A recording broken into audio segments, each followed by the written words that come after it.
kogemus ju näitab, et siiamaale ei ole üksikvanema probleemi väga tõsiselt võetud.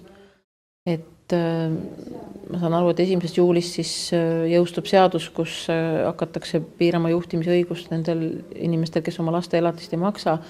Aga see on ka selline nagu pool asja või see on ainult nagu sõnum, et me võtame midagi karmi ette, aga reaalselt see laps ju ikkagi ei saa oma raha kätte. Et ma ei ole kindel, et see aitab, et see on, minu jaoks on natuke selline olukord, kus tänavanurgal on just liiklusavarii ja keegi on verine ja jäsemed on puruks ja me kõigepealt jookseme kohale ja hakkame selgitama, et kes on selle avarii tekitanud, kes on süüdi, ma ei tea, kuidas saab seda autot parandada ja siis kõige viimasena me siis nagu kutsume kiirabi ja stabiliseerime inimese olukorra. Teatud mõttes on see laps sama ju, nagu igas õnnetusjuhtumis on see laps see, kes ju kõige rohkem kannatab mingis mõttes.